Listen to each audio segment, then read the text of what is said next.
പന്തീരാങ്കാവ് ഗാർഹിക പീഡന കേസിൽ യുവതിയുടെ രഹസ്യമൊഴി രേഖപ്പെടുത്തുന്നു. Kozhikode judicial first class magistrate കോടതി മുൻപാകെയാണ് യുവതി ഹാജരായത്. സമീർ സി മുഹമ്മദ് ചേരുന്നുണ്ട്. സമീർ, വിവരങ്ങൾ.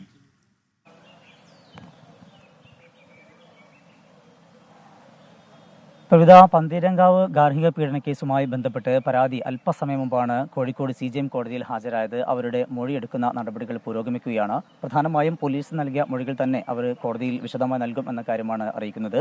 അതായത് കേസിലെ പ്രതിയായിട്ടുള്ള രാഹുൽ ക്രൂരമായി മർദ്ദിച്ചു, ആയുധം ഉൾപ്പെടെ ഉപയോഗിച്ചുകൊണ്ട് മർദ്ദിച്ചു, സ്ത്രീധനം ആവശ്യപ്പെട്ടുകൊണ്ടായിരുന്നു ക്രൂരമായ മർദ്ദനം തുടങ്ങിയ കാര്യങ്ങളും അതോടൊപ്പം ഈ സംഭവത്തിൽ ഇത്രയേറെ ക്രൂരമായ മർദ്ദനത്തിന് താൻ ഇരയാവുന്ന വേളയിൽ രാഹുലിന്റെ അമ്മയും സഹോദരിയും അവിടെ ഉണ്ടായിരുന്നു. ആരും തന്നെ രാഹുലിനെ പിന്തിരിപ്പിക്കാൻ തയ്യാറായില്ല. സ്ത്രീധനം ഇരുവരും ആവശ്യപ്പെടുന്ന സാഹചര്യം ഉണ്ടായി തുടങ്ങിയിട്ടുള്ള മൊഴികളാണ് പോലീസ് നൽകിയത്. ആ കാര്യങ്ങളെല്ലാം തന്നെ ഇന്ന് വിശദമായിക്കൊണ്ട് തന്നെ CJM കോടതിയിലും നൽകും.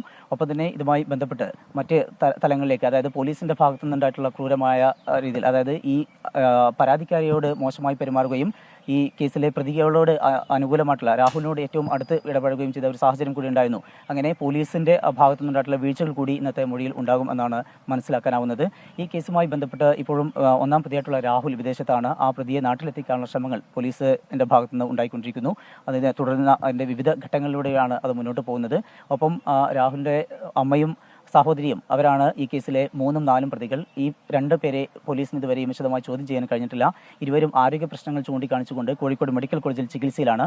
ഇത്തരമൊരു സാഹചര്യത്തിൽ ഇവരെ വൈകാതെ തന്നെ ഈ 2-3 ദിവസത്തിനകം തന്നെ അവർക്ക് വീണ്ടും നോട്ടീസ് നൽകുമെന്നും അവരെ വിശദമായി ചോദ്യം ചെയ്ത ശേഷം അറസ്റ്റ് ഉൾപ്പെടെയുള്ള നടപടിയിലേക്ക് നീങ്ങും എന്ന കാര്യമാണ് പോലീസിൽ നമുക്ക് ലഭ്യമാകുന്ന വിവരം. ഈ കേസിൽ 4ാം പ്രതിയായിട്ടുള്ള രാജേഷിനെ നേരത്തെ പോലീസ് അറസ്റ്റ് ചെയ്ത് വിട്ടയച്ചിരുന്നു.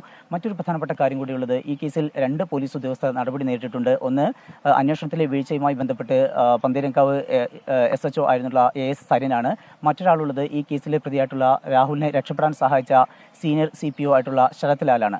ശരത് ലാൽ വലിയ രീതിയിലുള്ള ഇടപെടൽ നടത്തി എന്നുള്ള കാര്യമാണ് പോലീസ് കണ്ടെത്തിയിട്ടുള്ളത്. അതിന്റെ ഭാഗമായിക്കൊണ്ട് ശരത് ലാലിനോട് ചോദ്യം ചെയ്യണം എന്നതിന് ആവശ്യമായിക്കൊണ്ട് നേരിട്ട് ഹാജരാകണം എന്ന് അന്വേഷണ ഉദ്യോഗസ്ഥർ നോട്ടീസ് നൽകിയിരുന്നു. പക്ഷേ ഇതുവരെയും ശരത് ലാൽ ഈ അന്വേഷണ ഉദ്യോഗസ്ഥന് മുമ്പാകെ ഹാജരായിട്ടില്ല.